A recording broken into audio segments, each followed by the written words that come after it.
Amor vetu sans nombre, amour n'en point de l'eau. Madame, monsieur, et tout le monde sait la vision moderne.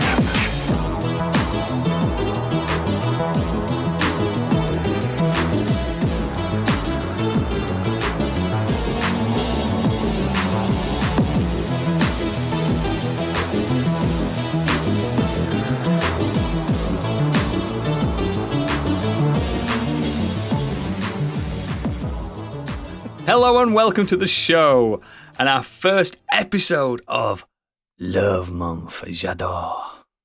My name is Oodles, and love is a battlefield. Joining me today, just wrap your legs around these velvet rims and strap your hands across my engines. It's Gadget. Oh yeah, excellent reference. Love that song. It's all right. The way to her heart is this, I think. Give her 2 in the pink and 1 in the stink. It's Candy. Bonjour. They call that the shocker. I think he's cute. I know he's sexy. He's got the looks that drive the girls wild. It's Stig. I love you. If you want his body and you think he's sexy, come on, sugar. Let him know. It's Biggie.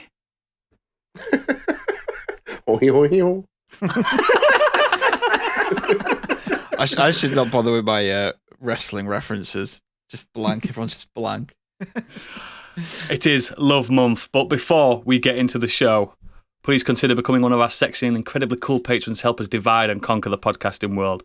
Details are in our show notes, but mainly check out our website, modernescapism.co.uk, for more exquisite content and links to everything we do. Check out our YouTube too, and don't forget to review the show. Also, Too Faff Too Curious is back. It's back in your ears. Oh yeah. We've also got Last of Us spoiler series kicking off as well. Deep Dive Lounge is back. Everything's back. This is it. We do this because we love you. And remember, if you want to listen to Too Faff Too Curious, you do need to be a patron. It is a patron exclusive. Absolutely. And it's worth it. Yeah, and you can listen to me have a rant about it right. Yeah. Oh! Fuck off. He came back with the power of family. Fuck off. Oh, I remember it all, Tom. Oh, it's about time. Fuck off!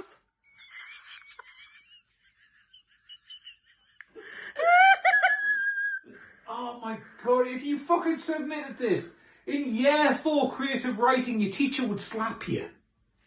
So what do you think about him flying the car into the helicopter? I mean, it's dumb, but not the dumbest thing they've done. Flying their cars out of a plane? That was pretty dumb, although, you know, Roman suffered. So how about climbing out of and then running on the top of a bus that's falling off a cliff? Oh, so fucking dumb. Ding. That is editory at its finest. Editory. And now it's time for Biggie's breaking news. Oh. You may already know, but he doesn't, because it's time for Biggie's breaking news. As revealed recently, E3 is back, baby, but not with the big three, because apparently Xbox, Nintendo, and Sony won't be part of it. Get the cow gun. Get the cow gun. I mean, all 3 of gaming's first-party console manufacturers have decided not to return. I mean, do their own shows instead. It makes sense. They can put on their own show for less than they'd have to pay to be part of the E3 show. Because I think people lose sight of the fact that to have one of the keynote addresses, you have to pay to be there. You have to pay into the Entertainment Expo company or whatever. I do love how this E3 still has a hold on people. Like, there's not been E3 for like 5 years. It's gone, mate. It's gone. It's not a thing. It's just not a thing. We've got everything else. I was tempted to get a ticket when I heard it was back, but no, thank God.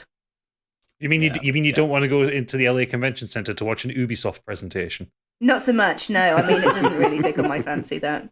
Then to sit on YouTube because and watch Bethesda probably won't be there either, will they? Because they're part of Xbox. Yeah, no one's going to be there. This. I think they're doing another one. They're doing a Starfield one, like a Starfield specific one, but I think they've done their main one. They might do something like another show around sort of June, July-ish, I think. Yeah, I don't. It's just going to be EA and Ubisoft. It's just going to be them two. The big hitters. It's all in the game. I mean, Devolver will probably do something ridiculous. Maybe they'll take the piss out of the fact that no one's turned up for it this year. But as usual, Devolver aren't there, are they? They have their own. They do it in the car park. Yeah, exactly, which is even funnier. But I think I prefer the method of just these state of plays and these directs. I prefer it. Yeah, I prefer it. I much prefer it. Like we get news more often because like Sony have done the Nintendo model of doing like 3 or 4 of them a year. Now Microsoft look like they're doing it because they had that developer one last month. Like nerd conventions aren't dead. You can still go to Comic Cons, you can still go to EGXs and Game Coms and all sorts of stuff. They're not dead. It's just that big commercial E3 juggernaut. It's just not a thing anymore, and I'm not sad. I think it's ironic that the last E3 was the 2019 one, which was the first one they opened up to the public. Yeah, and caused a pandemic. EA caused COVID. Not EA, E3 caused COVID. E3, yeah. Disclaimer, we don't mean that EA did it. EA didn't do that. I'm just putting that out there. That was a slip of the tongue. That was a slip of the tongue. But E3 definitely did it.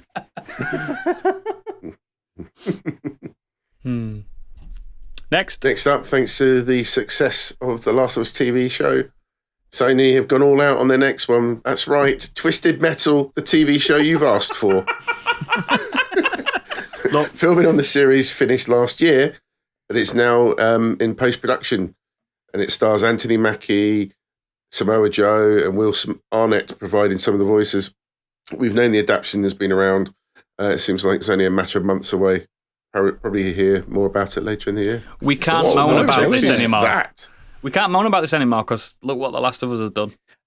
Sure, but who's asking for a Twisted Metal TV show? Of course we can moan about it because... There's been a Twisted Metal game since the PS3. Twisted Metal Black's really good. It's good, but there hasn't been a game since the PS3 is what I'm saying. Such a weird IP to choose. Out of anything they could have cheap. Out, like Killzone. They're probably just grabbing at anything now. There's gonna be a bum fight for all the IPs that are left after the success of The Last of Us. Killzone. You heard it here. It's not happening. Killzone is not happening. Nobody wants it. They can't even give it away. Yeah, I want it. Hence it will happen. Well, you direct it then. I was saying, why don't you get the funding out there, Biggie? Yeah, you can use the Patreon fund. Yeah, you can use it to cast it, star in it, fucking script work. You can do the whole thing. Oh, I can do that. Big, later on, you'll probably think I can't. Biggie is John Killzone. John Killzone, yeah. Taking it to the Hellcast. That's his surname, Killzone. That is his name, isn't it? Do you know what's quite funny is that in a time gone by, that would have been like what they would have done. They would have made the character like called him John Killzone in like the early 2000s. Oh yeah, absolutely. I always thought Master Chief were called John Halo for a long time. Steve Halo, actually. Steve. Trent Killzone is Killzone.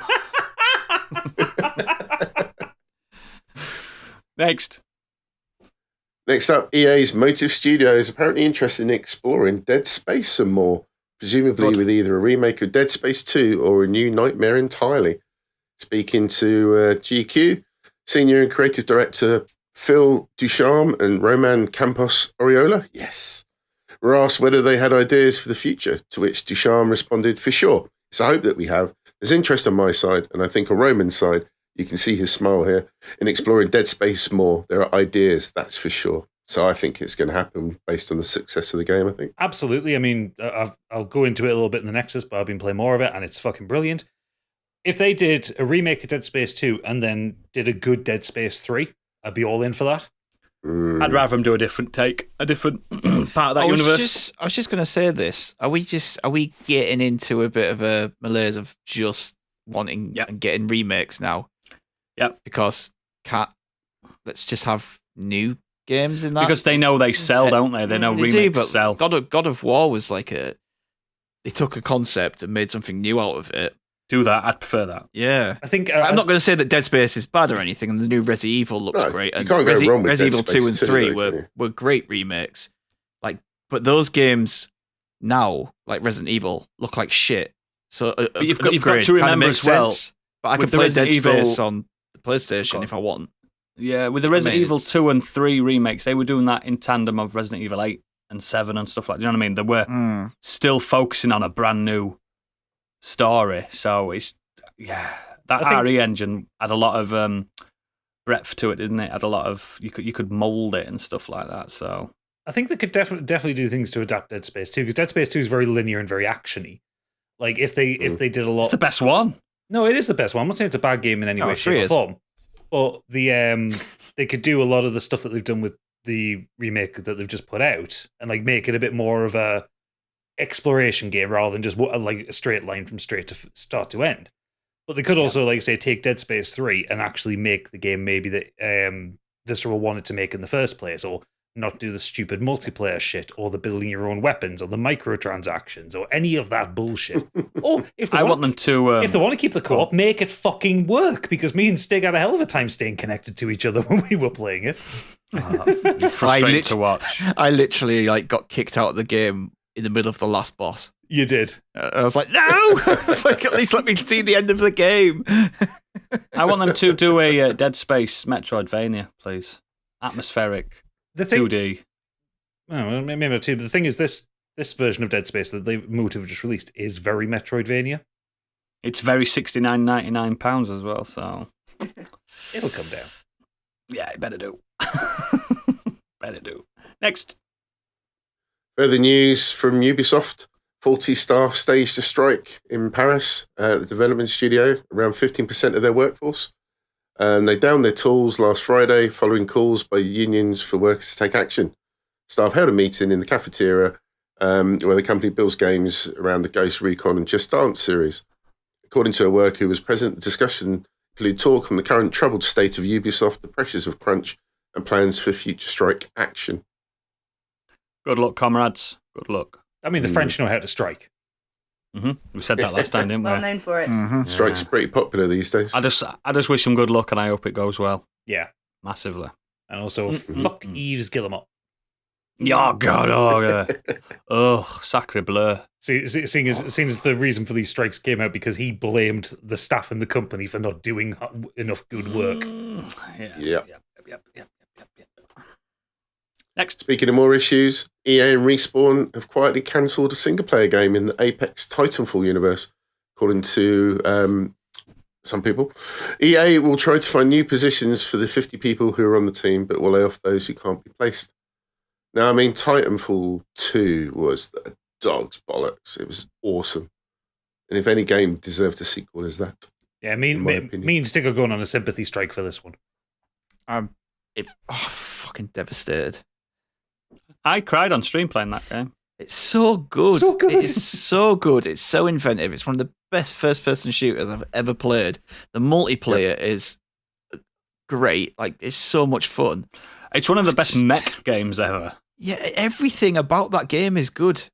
And we didn't get anything. Didn't sell. Mate. But didn't they launch it like in between COD and Battlefield? They did. Yeah, they fucked it up. So they fucked up, and then it was about 20 quid within 2 weeks of it being launched. Yeah, 3 times. I'd love someone to madness. just like buy the IP and fucking come on. I'd take a 3. I've never heard a single person who's played that game and said I didn't like it. I think it's flawless, that campaign. It is. It's absolutely brilliant. Awesome. It's a perfect 6-hour experience. Every level does something new and interesting. The time travel level is just it's unmatched. Yeah. So good. I like that level when we were all like rallying together on them planes and we were all hanging on to planes. Yeah. It's like, fucking yes, let's go. Every time people talk about Titanfall 2, I'm like, I really need to play that again. I know. I've got too much other stuff to play. You can beat it in an evening though. That's the fucking I could glory of it. Yeah, I could beat it on Sunday, couldn't I? It's on Game Pass as well, so it's easy just to install on your Xbox and play at 60 frames a second. Oh, perfect. Yeah, I played the first one and I was just a bit lukewarm with it, so I just never went back to the second one. First one doesn't have a campaign, does it? Experience. No, it's just multiplayer. No. You'd love it, Candy. It's so good. It's so good. Candy, that stream I did of it, I did the full game, didn't I? I think it was like 4 I do 2 remember sessions, the crying, something like that. I think, yeah. And I was crying at the end. And I remember Gadget like screen grabbing it and like, look at this guy crying over robots. But I want a bathing proper. So sad. So good. BT is the best boy. Best boy. He's the best robot. The best mech. You'll He's cry, one off. Candy. I always One of cry. the best. Next. Next up, Final Fantasy VII DLC is coming to, yes, Powerwash Simulator, because you've asked for it. The Midgar special pack will include the Hardy Daytona Cloud's motorbike from the iconic Cityscape sequence, as well as Tifa's Bar, Seventh Heaven, and Guard Scorpion, the first boss encountered in the game. I mean, what? Sure, why not? Who comes up with these ideas? I am More on pumped. that later. Oh, People God, love Powerwash noodles. Simulator. People love it. It's just one of those cozy games, isn't it? You just crack on. But like, I feel like if I More spend time on doing that, later. Trust me. More I fun did being a not real know. power washer. More on that later. Next. Next up, Sony has issued a statement in response to a report that it had internally decided to cut its PlayStation VR 2 shipment forecast due to lower than nobody wants expected it. pre-order sales. In a comment to Eurogamer, Sony pointed out, "We've not cut PlayStation VR 2 production numbers, and we are seeing enthusiasm from PlayStation fans for the up-and-coming launch, Where? which includes more than 30 titles such as Gran Turismo 7, Horizon Call of the Mountain, Resident Evil Village, and the yet-to-be-announced Killzone VR mode." Oh, Second Killzone sales. VR. Someone's buying it. Someone's buying it. I mean, it's a Not all of that is true. It's a 500 and something pound headset. Who the fuck wants this? yeah. I mean, Wales. the thing is, I'm looking at the launch games. This is that there's 30 launch games, right? I can count 1, 2, 3, 4, 5, 6. Over 20 of them are already out on the fucking Quest. There's no backwards I tell you what. compatible with the games you've already bought. I mean, And if it's anything like PSVR, it'll be dropped and won't be supported after a year and a bit anyway. It'll just be third-party games. PSVR 2 is the new Stadia. It's just doomed to fail. I mean, from birth. I mean, Synth Riders, Tetris Effect, and Res Infinite were out on the last PSVR. So you're having to rebuy the games you already have. It is what'll blow your mind as well. Res Infinite is also available on Google Cardboard or whatever it's called. So it's some of the. It doesn't. It's like it's free. You can literally get a little cardboard thing and put it on Really your good though. It's really good. Yeah, Oh, I know. And like, yeah, just a lot of these games are also just experiences. Stupid bloody Sony being stupid. Yeah, it's just there's no reason to get this at launch. Like, there's Buy our peripheral. It's cost more than the console. Idiots. Absolute fucking idiots. If they turned around and said, actually, guys, you don't need a PS5 to play this, people would be like, oh. Like the Quest. You could have got away with if they'd have got something said you don't need a PS5, but if you do have one, it'll even enhance your it'll cost the power of the PlayStation 5. You'd have gone, all right, 500 and odd quid. Yeah, absolutely. Yeah, well, add to the experience. Like I think that's with PCs as well, isn't it? Like if you plug it in, yeah. If you Some if you plug the Quest into the PC, you can run PSVR and it just becomes a headset. Like it doesn't use any of the internal stuff. It just becomes like it becomes like your headset stick. Exactly. So if you had something like that where the PlayStation, you got more power out of it, but you didn't, or you can play these games with the headset, it just won't be as good. You might have got more people on board. Absolutely. Like the reselling Moss, which was a PSVR game, but Not Good, even but Moss it's not 2. worth it. well, they're selling Moss 2 as well. But like I said, again, they're both on Quest, but you will have to rebuy them for PSVR 2 if you already own them for PSVR because there's no. This backwards whole compatibility. story annoys me. Next. Well, actually, one more game we will. This is the first time I've seen it. You know what you want for your VR. You know what you want. The one game that everyone's been clamoring out for the past 20-something years since it was originally released. Dragon Quest. Fantavision. No, back off. Wow. Back off. Fantavision's good. No, but do you want that for your PSVR 2? Fantavision 202X. No, I'll just play the original that's released on the PS4. Exactly. Fantavision's a good game. It and was. one of my favourite PS2 games. But it was a tech demo. Really good. That's really all it was. Oh, yeah. Yeah, but it was brilliant. And coming home from raving all night on acid and playing a bit of Fantavision, it's an experience, guys. Don't do drugs. Next. Will do. Resident Evil 4 remake is removing the quick time events and adding some side quests and some new enemies. Great. That's that. Oh, God of War. These are little snippets. God of War Ragnarok has smashed through a staggering 11 million sales in its 3 months since it's been launched. That's pretty cool. Pretty expected. Expected. Yeah. Definitely expected that. That's a good sign. Next. It's a good sign. It's a good sign for this award-winning game. Issues around Knockout City, as Season 9 will apparently be its final season. All the servers will be shut down on June the 6th. Yeah, Which one's this that one again? It hasn't lasted long, has it? That was the No, Dodgeball game. yeah, 2 years. Yeah, it was released Dodgeball as a game. freebie by PlayStation Did I play Plus that as one? well. The one we No. played Yeah, you with did. me and you against Candy and Gadget when we Yeah. when we were running around going. Oh, yeah, Duel of the Face. Yeah. Yeah, I remember that. I We was the smashed best. him. No, That you was weren't. good for an hour, weren't it? It was a really good game, but just there was a small team that didn't have the money to keep it going as a live service. I remember that. That reminded me Less of than what 2 years it's lasted. Fall Guys did. Fall Guys did. It came out and everyone played it for a full week. Yeah. And then that's it. Bye. I really like Knockout City though. Like they had really good mechanics and had a good art style, and it had a very nice identity. It just didn't capture. It were enough really attention. easy to play. The Can controls were you- fucking brilliant. Does it say whether you can set up private matches? You can. Yeah. It'll let you do private matches on PC after the servers go down. but Okay, not that's on all right. console. That's not It's, too bad. yeah, it's a good game that. But sometimes these developers and they'll put this notice out so everyone rallies to it and saves it. You never know. You could save it, guys. We could all save it. Vote with your wallet. All four of us. Mm-hmm. There's 5 of us here, mate. So I'm not Five of us, playing it. Biggie. I'm not playing it. Is that the Biggie would, four of have us, to, we're not Biggie, the would four have of you. to, Biggie would have to turn his Xbox on to play it, so he refuses to. That were a good time, that. It was a really fun time that we had playing that. It's when I got tricked by Candy with this bomb ball, weren't it? Yeah. Going off in my hand. Yeah, she Yeah. throws Little. throws the ball at you, you catch it like, haha, boom! Yeah, good game that. It's a shame. Yeah, pour one out for Knockout City. Lest we forget. Next.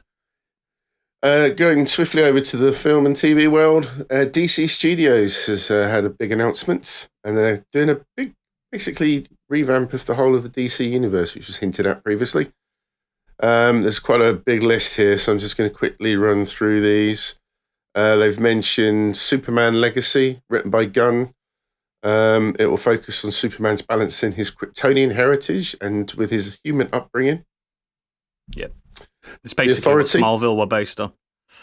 The Authority, Wildstorm's characters will join the DCU as members of the Authority, taking matters into their own hands. I That'll like be good. the comic of that. Yeah, that'll be good. The Brave and the Bold, the DCU universe will introduce its Batman and Robin as this unusual Finally. father-son story, inspired by Finally. Grant Morrison's comic series. Yeah, it's Damian Wayne, Batman's son. He's a bastard. Good. It's good. Supergirl, Women of Tomorrow, science fiction adventure, which will be based on Tom King's apparently amazing award-winning recent comic series. This one That's sounds interesting. It's really good. It's about how Supergirl didn't land on Earth and she was still at Krypton when it was destroyed and she has like PTSD and stuff. Yeah, it's a bit of Really a good. darker take Yeah, on yeah. Supergirl, isn't it? Because Supergirl originally was a bit of a villain. Because like Clark Kent, Superman, Kal-El, luckily as a baby went straight to Earth and got raised by nice people. Imagine raising yourself in a universe. Yeah, it's good shit. Planet's been blown up. Yeah. Swamp Thing, the film will investigate the dark origins of the Swamp Thing with a bit more of a horror theme. Swamp Thing's always good. That's If you like interesting. Lovecraft and stuff like that, get into Swamp Thing. Some announced TV series, Creature Commandos, a 7-episode animated show. Waller, which will re-star Viola Davis. The series features Team Peacekeeper and be written by Crystal Henry from The Watchmen and Jeremy Carver from Supernatural. That's good. That's a good team. We'll look for more of those lot after Peacemaker. Yeah, Peacemaker's really good. Lanterns, the enormous TV event series, will follow intergalactic cops Jon Stewart and Hal Jordan as they uncover. I've been a dark waiting for this mystery. for years, mate. Do you know that Green Lantern I'm a film? fan that of we Green got? Lantern. Yeah. Oh, that Green Lantern film destroyed my soul. but Green Lantern is I one of the enjoyed best. watching it, but it's a rubbish movie. It's one of the best DC IPs, I think. Green Lantern. The fact that he described this as a true detective style show gets me most intrigued. Green Lantern. But that's what they are. with The true space cops detectives. have got their own quadrants.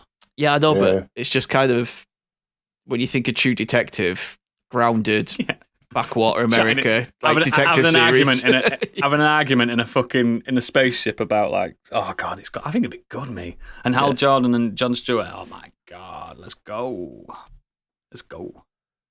Paradise Lost, which would be a kind of Game of Thrones style series set in Themyscira, I think it is, home of the Amazons and birthplace of Wonder Woman. The drama focuses on the genesis and political intrigue of an island of all women. Horror. That has the potential to either be absolutely brilliant or the worst thing ever made. Or cancelled. Or cancelled. But Also, spoiler alert, Themyscira is not all women at some point, so that's probably going to be the political intrigue. Like, men have arrived. Oh no, men. I mean, that's how they started off Wonder Woman, wasn't it? It was like, a man has arrived. Yeah, but this time, men, not just man, men. Oh, it's God. Yeah, they'll sort those women out. Men are the bad guys in it. I know. Rightly so. Do you, though? That's the thing, do you? Other projects are still planned with Shazam, Fury of the Gods, The Flash having a reboot, Blue Beetle, Aquaman, The Lost Kingdom, Peacemaker Season 2, Joker, Folie à Dieu, or Folie à Dieu? Folie à Dieu. Folie à Dieu? Yeah, Folie à Second Dieu. one. The Batman 2, not connected to any of the other Batman movies previously mentioned. Gotham Knights. Called them Superman Elseworlds, and didn't he? Lois. Did he? Yeah, he said that anything makes sense. outside of the DCU will be just known as Elseworlds. That makes sense, so they can have their own continuities and stuff. That's The cool. weird one is just, I know he had to kind of big up and talk up the 4 films that are coming out that were kind of deep Snyderverse. Let's call it the Snyderverse. It's the easiest thing to call it by, isn't it?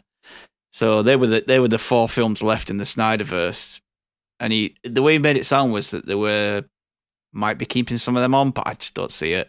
I definitely feel can't like- see them keeping on The Flash. No, Aquaman's already said he's not doing any more. So Maybe it's Blue Beetle. Because after his tweets, I don't think they want to keep Zachary Levi on either.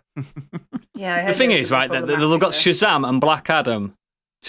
Basically, that's like Batman and the Joker, and they're not even connected in any way, shape, or form. It's that's such what a people were weird saying. thing. Was just like, how could So you have weird. Shazam and Black Adam in your universe and not have them interact? It's like weird. It's just weird. Oh, because The Rock didn't want to be second fiddle. So. Well, I'm sorry, Black Adam's a bad character in the comics as well as a bad film. Good I luck. think that those will just come and go, and then James Gunn's like, right, this is the start. Start again. again. The thing is, right, We had to they've do got this the because flat- it's already been made. in DC World universe, they've got the Flash, and you've got the Flashpoint paradox that can reset everything. Trust me. Anything that's done similar to how Marvel can reset stuff, they can reset stuff in this. I mean, so- all they've got to do really Click of the finger. is literally just say, we're starting again. None of that's connected. Forget about it. If you want to follow our new trajectory and our new phase, start here.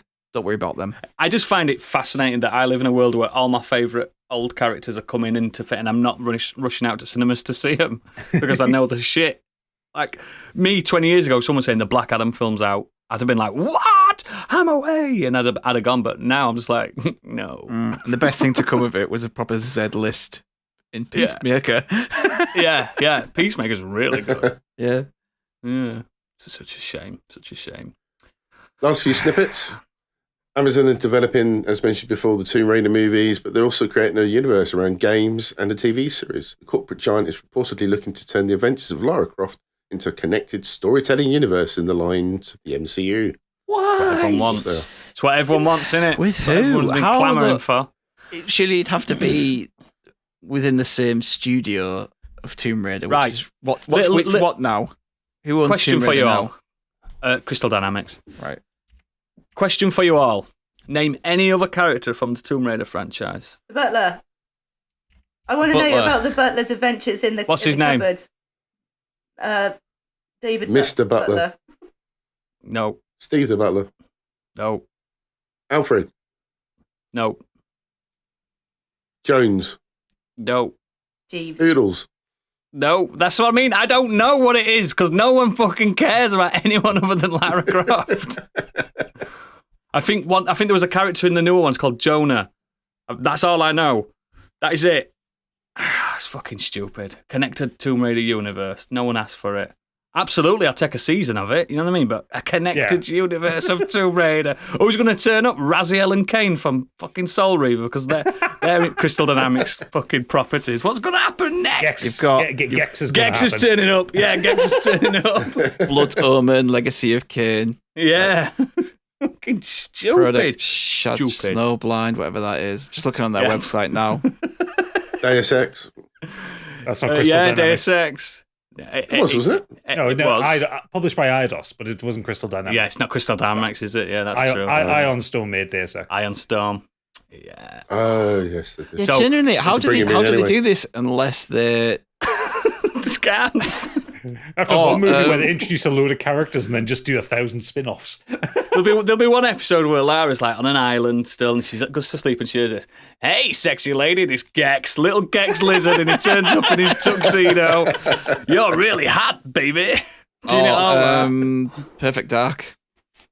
Yeah. That's probably the only thing that I could see you could link with. Lara Croft versus Joanna Dark. I'd watch that, actually. That's literally the only thing I can think that actually would link well. I mean, you could probably do Soul Reaver and that somehow if you do a bit of weird supernatural vampires stuff.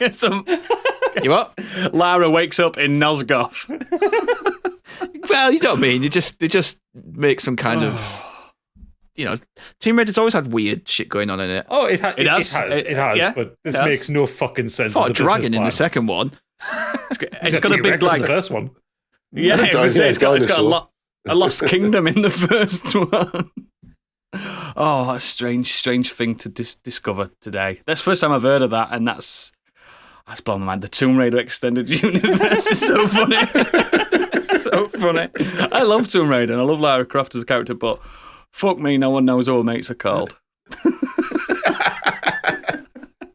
Next up, Bad Boys 4. Yes, 4 is in the works with an aging Will Smith and Martin Lawrence returning. I can see why. The third one did quite well. At least we know Will Smith doesn't pull his punches.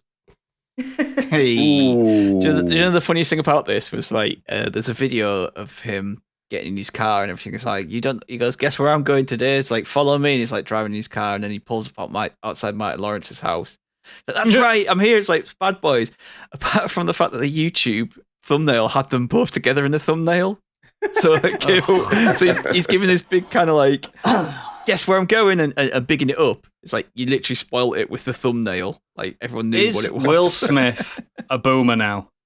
Yeah. Could do a thesis on that. I think he is. I mean, he's technically Generation X, but yeah.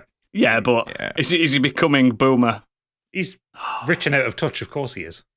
Yeah. I did quite like how they said, "Oh, it's Bad Boys for Life," and they went, "Yeah, but that's the title we used for the last one." It's like they're like, "Shit, we've wasted that, didn't we?"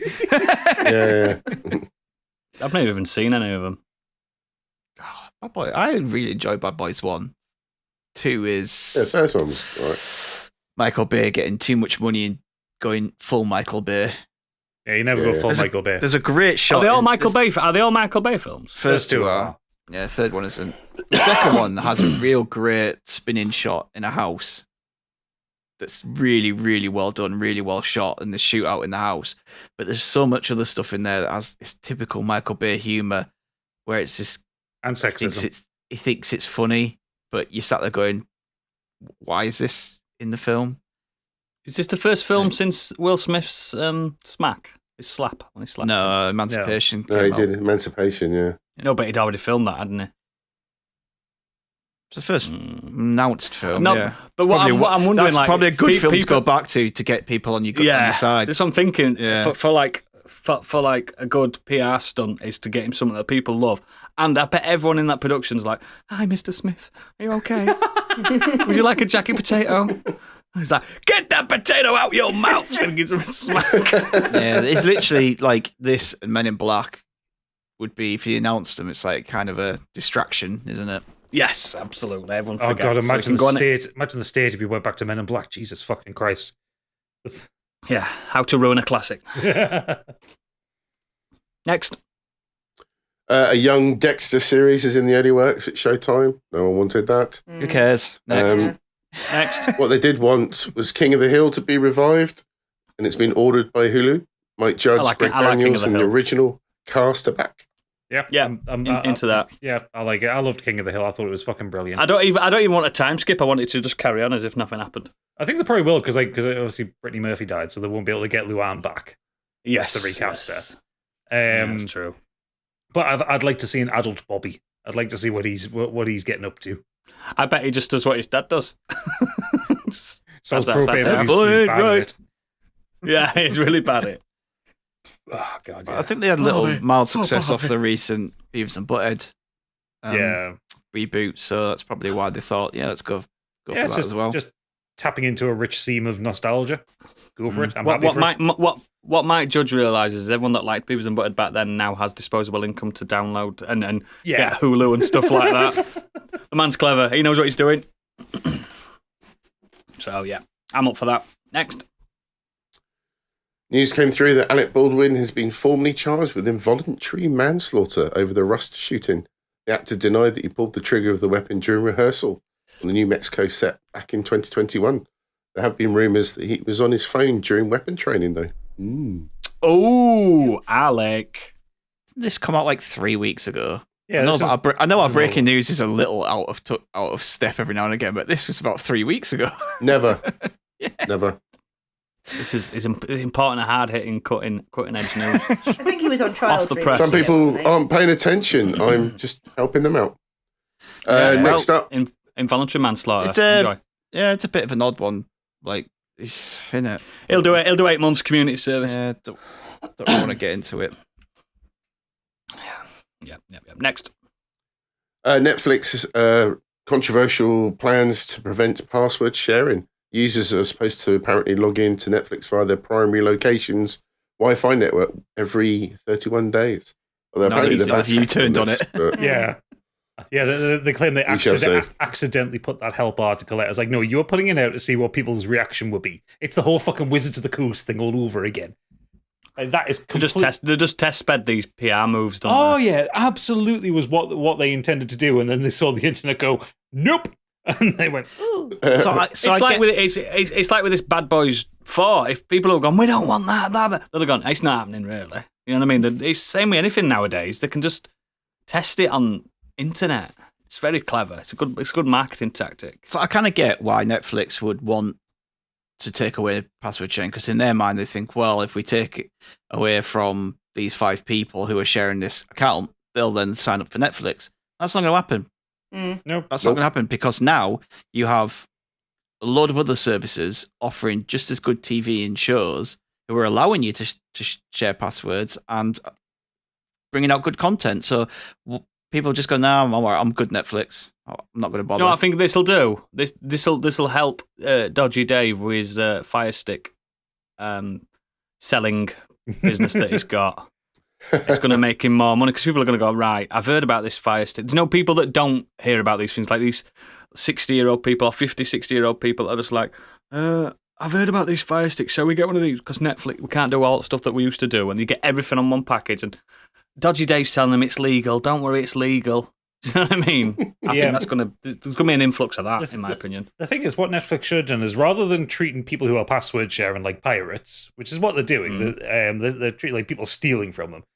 They should have just done what like Spotify does or what Apple do, where just do a fucking family, just do a family tier, like £2 extra a month, share it between 5 people. Great, you're getting more revenue in. Granted, it's only a little bit more, but you then remove this problem entirely, because then people can have their own passwords for the account, but they can be on it. You know, And are Netflix still technically in the red? Because I know they've not been making profit for years, have they? They've never made profit. It's all been backed up by venture capital. Investors, venture, yeah. They would have made profit. They announced it for the pandemic. Oh, yeah. Imagine. So over to the weird world web. Yep. Oh, what's he got this week? A buyer backed out of £62,000 Mr. Blobby suit purchase. That's right, the buyer of an original Mr. Blobby costume backed out of an eBay bid an hour after placing the winning bid. The outfit was listed on an eBay site for £39 and somehow made the target of £62,000, but it all fell through. And if you thought that was weird, Mr. Blobby caused chaos in wrestling debuted scraps with Team Rocket and Ginger Spice in a wild 90s rumble. What the fuck? What? in English indie show, they did like the kind of 90s. They were like dressed up as like 90s characters. So there was like someone in there as a Spice Girl and stuff. And then the countdown came on, and all of a sudden it was just like Blobby, Blobby, Blobby, Blobby, and then someone in a Mr. Blobby came out into the rumble. How are we supposed to beat Mr. Blobby? He's a force of nature. He's OP. Exactly. Can I just ask though, which he was one eliminated was by it Team Rocket that bid on that Blobby? Because I know it was one of you. I'm just looking at who's guilty. Yeah, I know it. Bloody oodles.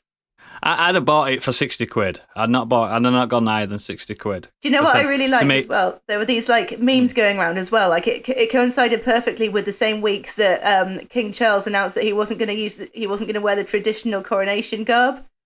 So the speculation was that he bought the Mr. Blobby outfit too. Do you know what? If we'd have done that, I'd have started believing in the monarchy. I'd have been like, right, this guy gets me. This guy is my king. That would have been amazing.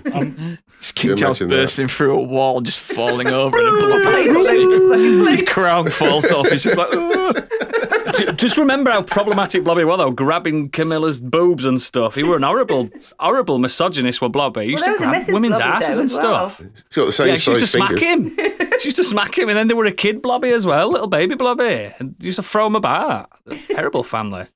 I bet that kid's an adult now as well. Did that song get to number one? I'm watching this clip of Mr. Blobby in the ring. It's fucking hilarious because the guy in the suit, he obviously can't see anything, so he's just standing there with his arms out as the other wrestlers kind of run into his arms. I always miss all the good shit. As if this were on and no one told me. I miss the 90s so much. Send you a link later, Hoodles. Thank you. You'll be glad to know that's it. Brilliant. Nailed it, mate. Nailed it. So, just a little treat this month. It's only for this month as well. We're introducing Biggie's love letters. For any of you listeners, any of you want Biggie to read out love letters or advice about love or anything love related, just a little cheeky letter. It can be anonymous. It can be anything you want for Biggie to read out after the news every month. Please send them in to all the other channels that we receive, but make sure you put Biggie's love letters on it so we know it's for this. And that's for the rest of Love Month. Are you prepared for this, Biggie? Of course. But like, just if you want to confess your love for someone, but you want to do it anonymously, or you want advice on sexual advances and stuff like that. Also, if you want to stay anonymous, use a really difficult name to pronounce. Yes, absolutely. It doesn't even have to be that difficult. Wow. But yeah, Biggie's love letters is going to be all month, all the month of love. And remember, it's not a very big month, February, so get them letters in now. I can hear the internet scrambling now to the keyboards to write those letters. We won't be held responsible for any offence caused by anything Biggie says off script.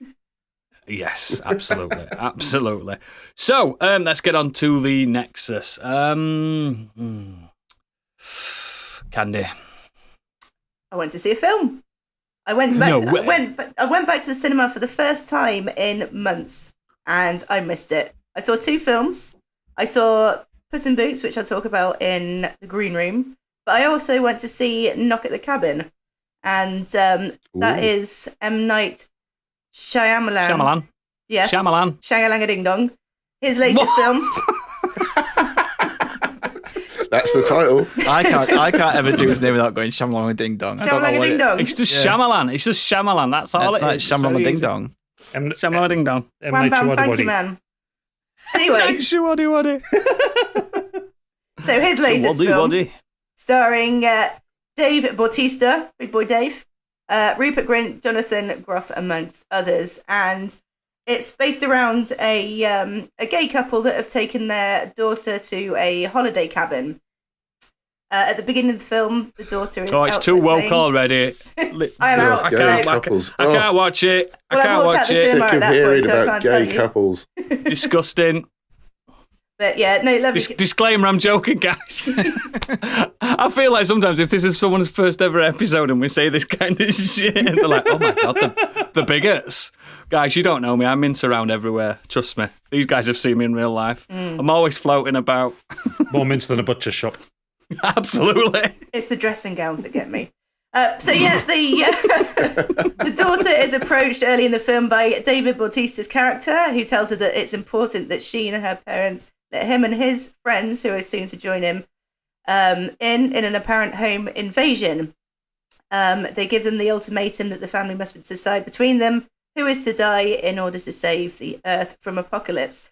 And this is based on the critically acclaimed horror novel The Cabin at the End of the World by Paul Tremblay, which I haven't actually read. I was just about to ask if it is. Mm-hmm. Yeah, I have read it. Yeah, I've read it. It's a sensational concept and good book. Apparently it's brilliant, and I will be downloading it, I think. I went into this quite trepidatiously after Old. Like, I feel like that one cut me deep. Fool me once, Shangalang. Shame on you. Fool me twice, shame on me.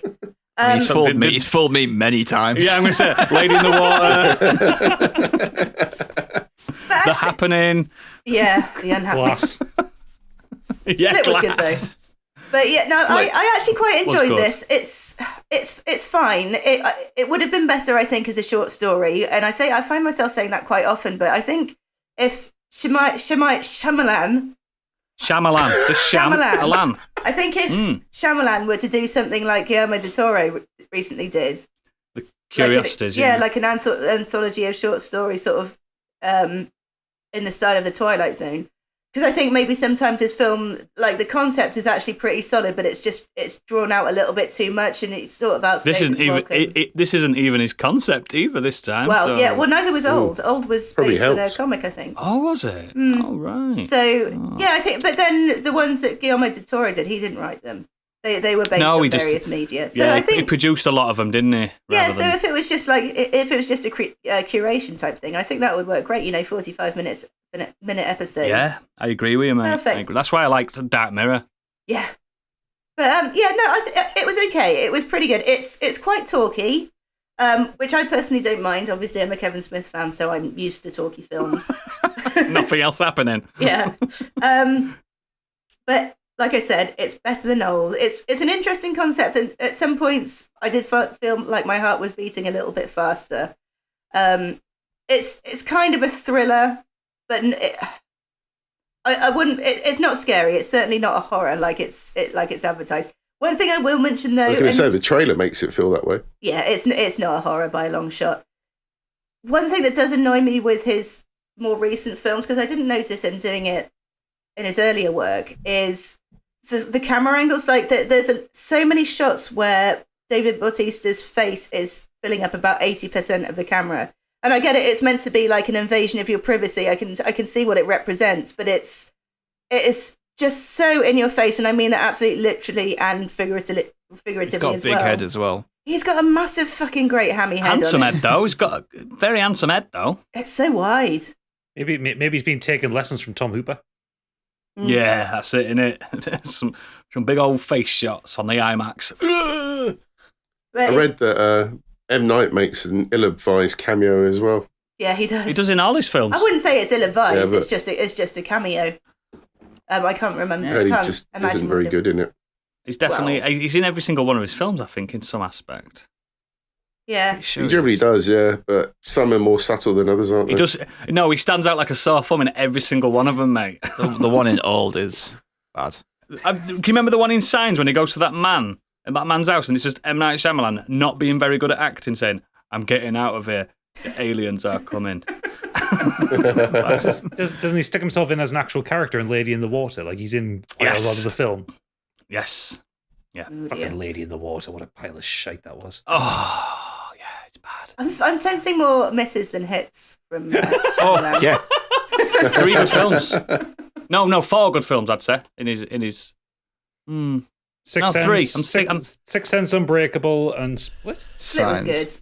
No, Signs, Split Sense, Sixth Sense, and Unbreakable. Sixth Sense and The Village. No, Unbreakable's the best one. Unbreakable's really. I like good, The Village. Yeah, 4. Unbreakable's excellent. He's got them films though. You can only watch once. Yeah, That's the problem. It relies too much on a twist, and actually, there isn't a huge twist in this one. Really. I mean, the kind Sixth Sense is his best film. If you've seen that, and that's all you have seen, then that'll do. That'll do. Yeah. But this one's fine. You don't need to rush out to the cinema to see it. You wouldn't miss anything by watching it when it's streaming. But at the same time, I hadn't read any reviews of it, and I read reviews when I got back, and it's so divisive. Like I expect probably a lot of his films are, but I've seen some 8 out of 10s, and I've seen 8s and 9s, and I've seen 3 2s. out of 10s. Yeah. Yeah. So I went to see it with Asapel, and we chatted about it afterwards. And What snack did you get? What's that? What snack? What snack did you get? I had a pick and mix. This just shows how interesting that film must be if I'm asking what snacks you've got. I had pick and mix, and I had flying saucers, and I had jelly babies in it, and a couple of chocolate raisins. Nice. And some fizzy cola bottles, the really fizzy ones that kind of rot your tongue a little bit. Good selection. Yeah, you've done well there, mate. You've done really well. 10 out of 10 for your pick. And then an icy to drink. Yeah. Oh, yeah. You're going to get an icy. Oh, yeah. And then you didn't sleep that night because you had a sugar high. Nope. But yeah, no, I was chatting to Asapel afterwards, and I enjoyed it. She didn't. It wasn't for her. So just like the reviews, you're gonna like it. You're gonna be warm to it, or you'll probably just hate it. But I can't film see that absolutely many people screams. It screams Netflix Saturday afternoon. Oh, guaranteed. Yes, absolutely. Yeah, cool. A knock at the cabin, or cabin in the knock. Excellent. Stig, what you been doing? I also watched a film that is very divisive. So I watched Babylon this week. This is the new film from Damien Chazelle of Whiplash and La La Land, First Man fame.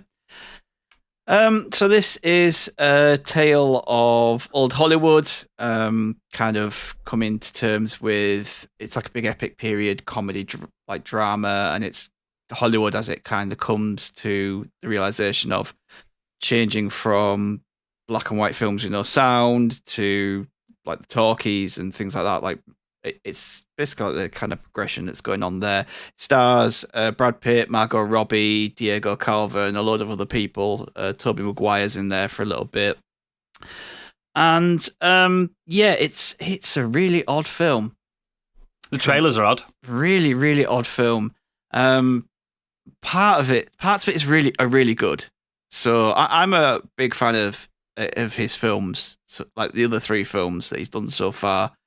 I absolutely loved Whiplash. Big fan of La La Land and First Man. Like all of them films, I really, really enjoyed. Yeah, so I was actually really looking forward to this, even despite like the negative reviews, because some of my friends have given it quite high reviews, and then when I listened to like Mark Commode and Helen O'Hara on their podcast, they absolutely trashed it. Like they absolutely hated it.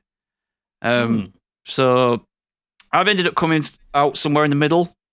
So yeah, like 3 out of 5. I've come away from it feeling very underwhelmed. Like there is a lot to love about this film. It looks fantastic. There are some really, really funny moments. There's one moment when after they discovered the use of using sound in films where there's a scene with Margot Robbie trying to act out with the sound engineer and everything going on, and it's just absolutely mad and chaotic. And every time someone makes the tiniest noise, the whole thing just fucking descends into madness. And they think they've got it, and then all of a sudden someone like sneezes, and the producers and the director, everyone's going fucking crazy in the middle of this heat wave, and it's really, really funny. But then it has so much bloat that just ultimately drags it down completely. Like the film is about 3 hours long. The music is incredible. Usually is in his films, to be fair. Like if there's anything that he's good at, it's choosing good music. And like after I'd finished watching this, for like the rest of the afternoon, I just kept like humming the main theme that's like constantly playing through this film. Margot Robbie as well is absolutely amazing. Like she is phenomenal in this film. She's so good. And but there's difficult to look at though, isn't she? Must be a disadvantage without for getting her. a boner. Whoa, whoa! I were being subtle about it. It is Love Month.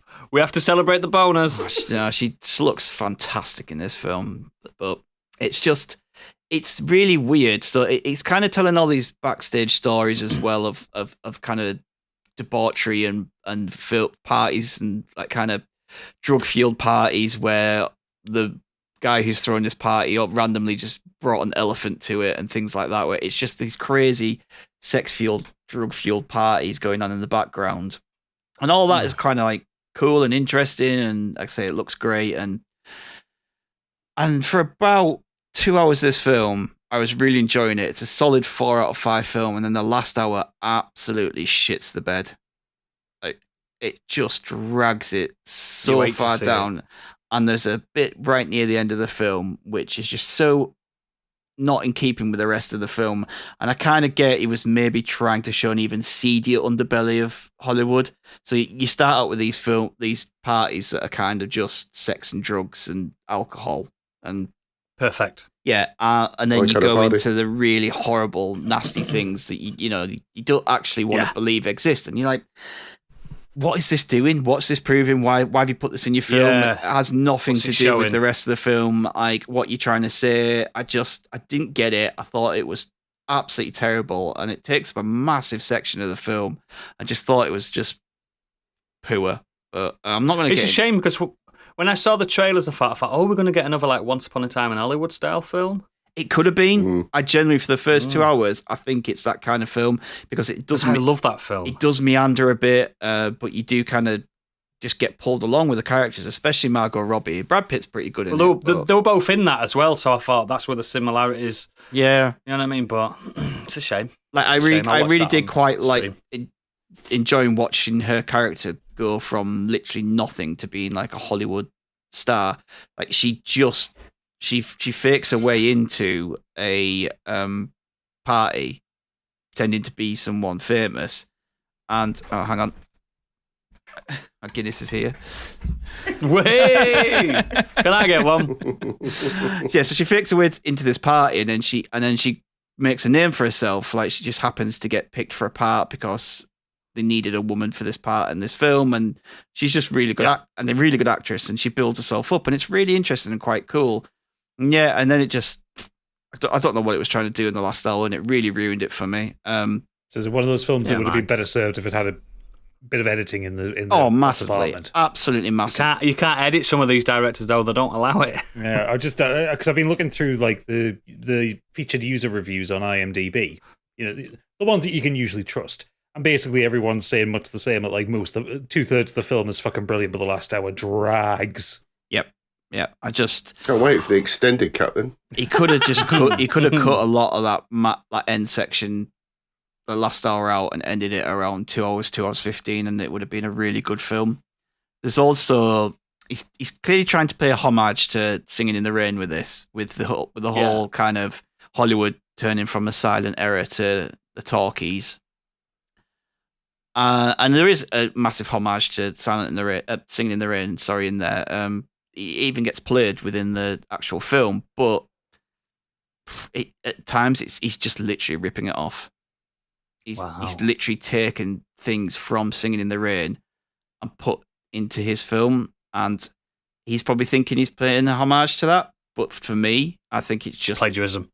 It's plagiarism. It's just a rip-off. If you want to see a film about a classic Hollywood film with great music, and the beginning of the talk, just watch that instead, because that's a 5 out of 5. It's a sensational film. Yeah, absolutely amazing classic film, and this just isn't. This is a film I will never watch again, and it's a shame because for 2 hours I was enjoying it, and then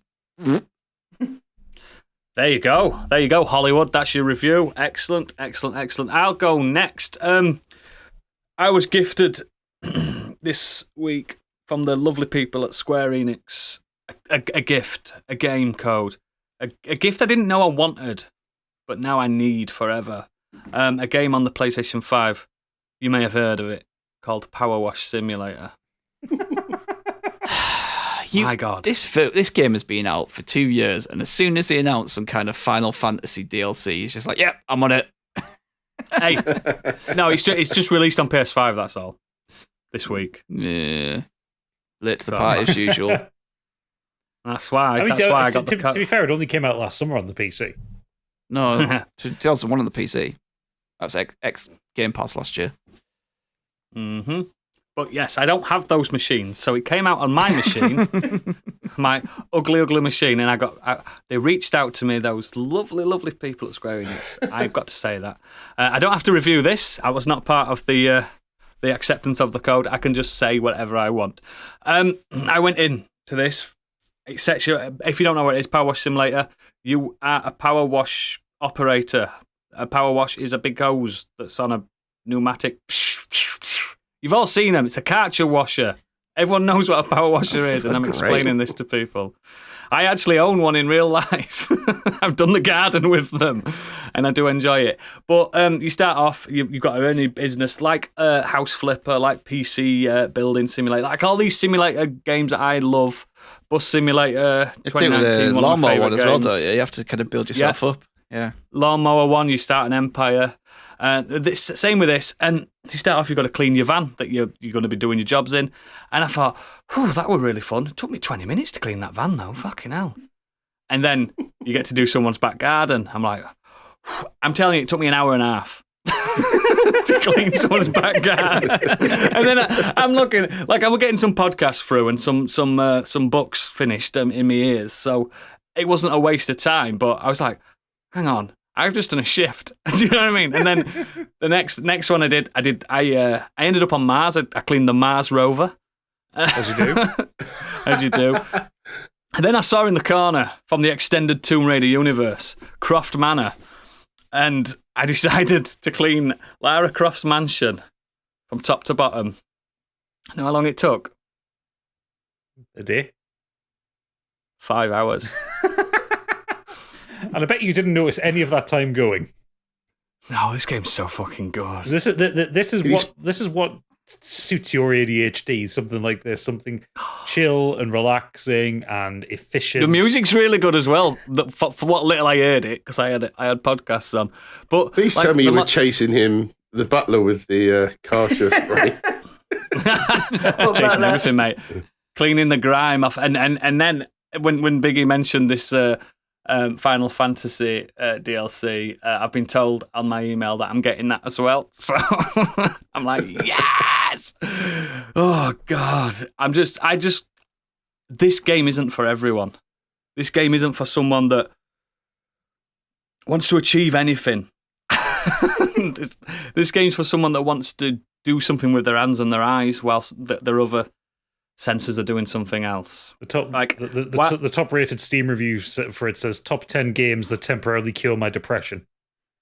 Oh, mate. I'm having a really shocking week. You guys know about it. I've not discussed my shocking week. This has made me feel a lot better about myself. It's just, there's something therapeutic about, like, it's unlimited water. You don't have to worry about, like power and, do you know what I mean? You don't have to worry about... yeah. You don't have to worry about a hosepipe ban or your neighbours kicking off because you keep squirting the dog because it's funny. That's me, by the way. I'm squirting the dog. It was funny. Full power. So funny. But yeah, every time you clean a certain object, because it's all like linked into objects in that playground that you're in. You get money and you can buy more things on the fly. You don't have to go to, you know what I mean? You go into a menu and you buy more things. And I've bought a long-range sniper power washer so I can do it from a distance. Controls are fine on the dual sense. I just really like this game. These are the games I love. Like, I've the last one I played was Mech Building Simulator, and I've built all the mechs. Do you know what I mean? It's just... This is for a certain person. I reckon it would be easier with a mouse and a keyboard.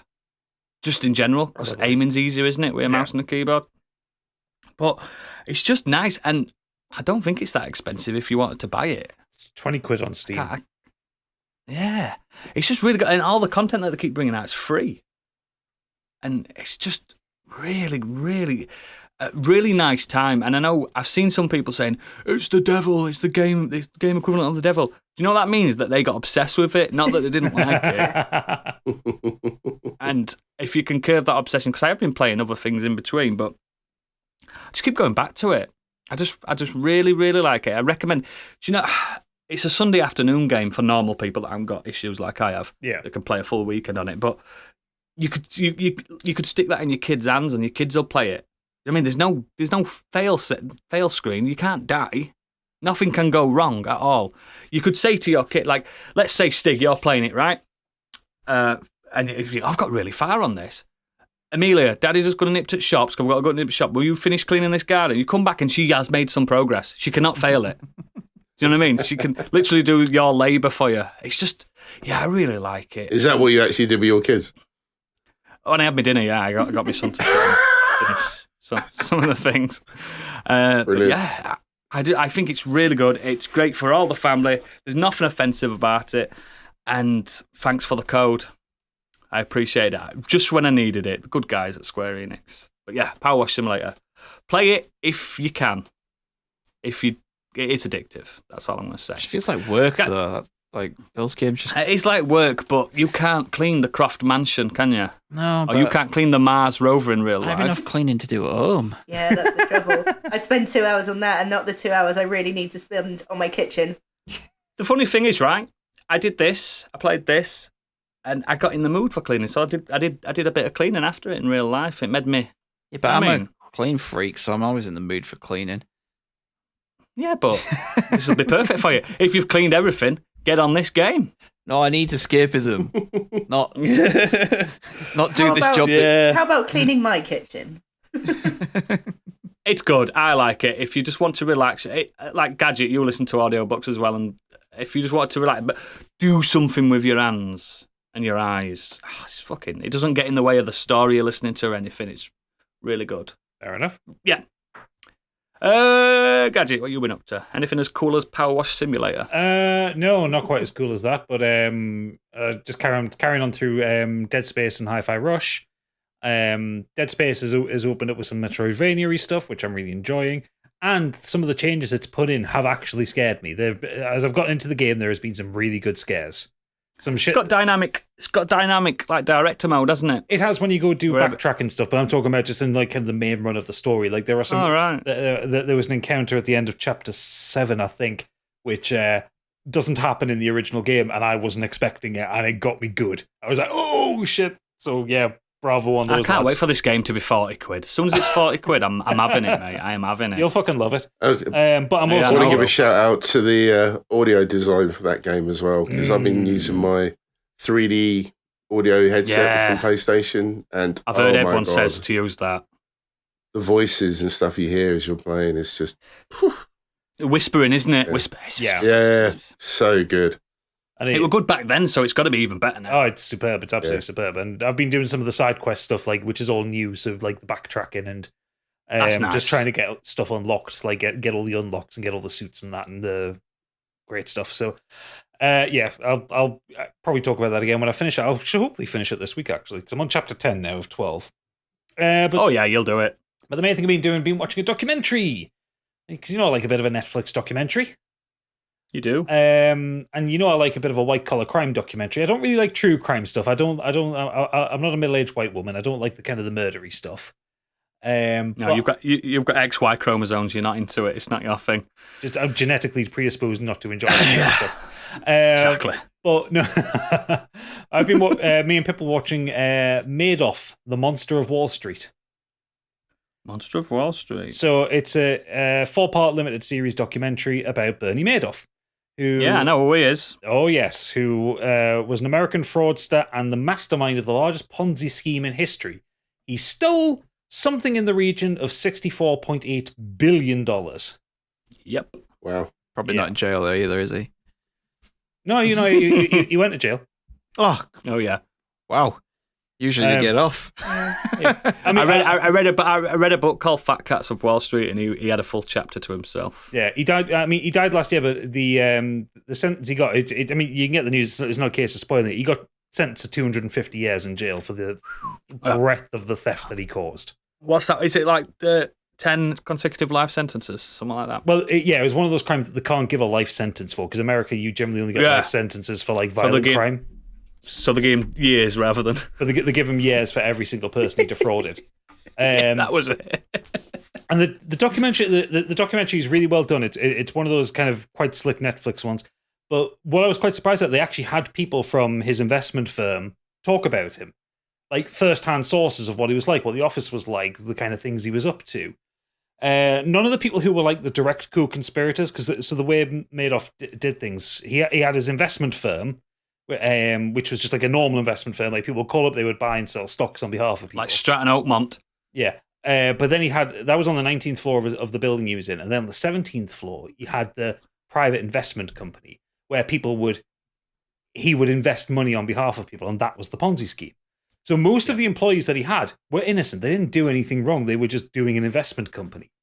But he had some which were like in a secret office downstairs that were also doing this kind of very illegal thing. And if you don't know what a Ponzi scheme is, so a Ponzi scheme is it was named after the guy who invented it, called Charles Ponzi, who was the first person to be convicted of it. But basically, Oodles, you invest a tenner in me, and I say I can give you 100% return in 10 days. Done. In that next 10 days, Stig invests a tenner with me. I take that tenner and I use it to pay me back. Then Biggie invests 20 quid with me, and I use that to pay Stig back, and so on and so forth. It basically means you are constantly just cycling through money. But and you can launder a lot of it, can't you? A lot of it comes to laundering. The thing is with Bernie Madoff is the scale of his fraud was so ridiculous. Like he had princes of Europe like investing in him, but he also had like old people in Florida investing in him, because he'd go down to like the country club in Palm Beach, and he'd just be getting all these old retired rich people putting in. They put their life savings in with him. He did it a lot with the retired Jews that go to Florida as well. Yeah. They were getting that big family money, and I mean like millions. Huge family money, yeah. Yeah.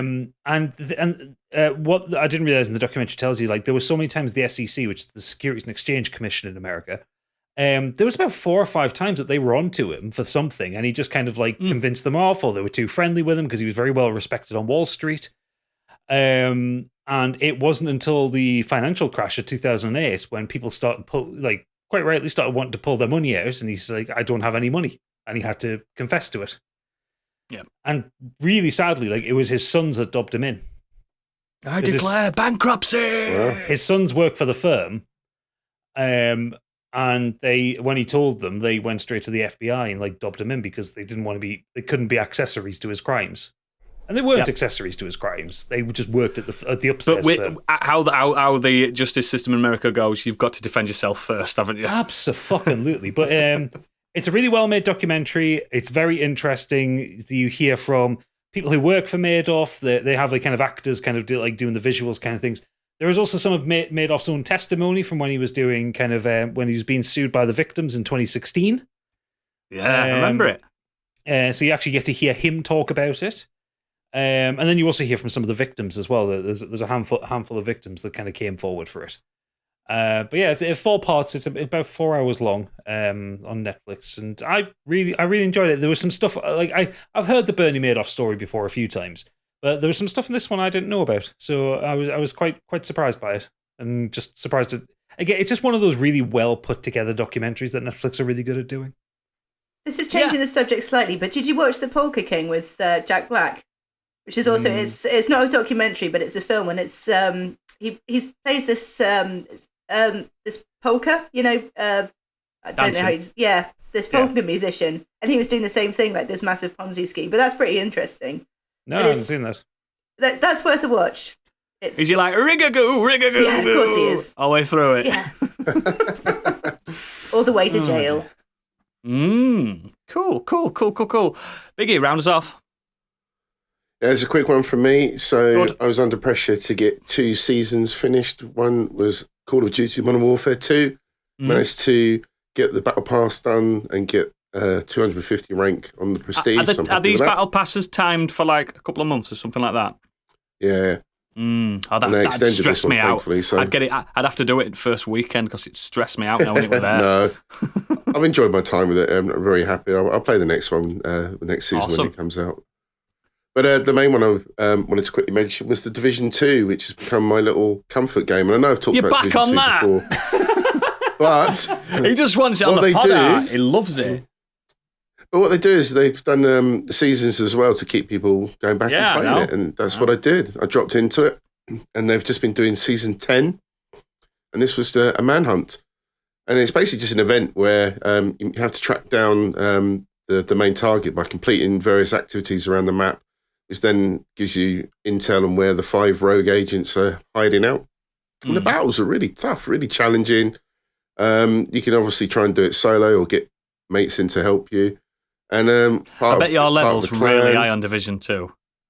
No, it's not as high as some of the people I've been playing with. Really? But I got stuck on the very last level. It was really hard and managed to get somebody from our clan to come in and help. Is it still having them end bosses where loads of like goons turn up and you've still got to focus on the boss firing at you and the goons turn up? Yeah. So I think Division 2 is sensational as a single player game. It's a full-on intense battle without a doubt. And that's what I enjoy about it. It's just, you can drop in and out, and this season there was no pressure to do it, but I quite enjoy playing it. And now that I've completed these, I can go back and probably start God of War, maybe Ragnarok. Isn't it nice though that you bought the Division 2 when you did, and you've got this much content out of it?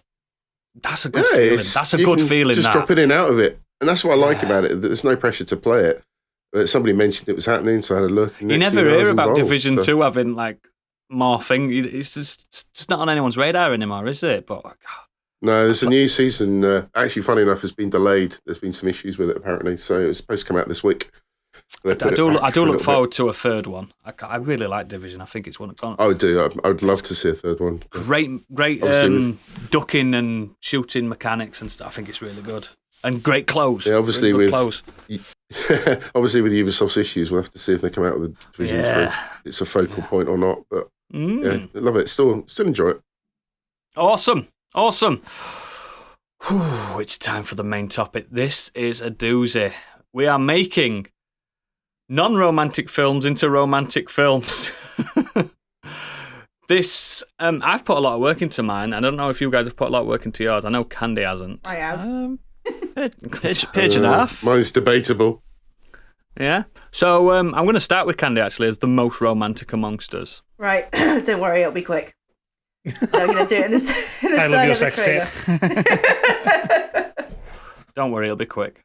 This summer, get ready to get addicted to love. In Darrenofsky's latest comedy, Requiem for a Dreamboat.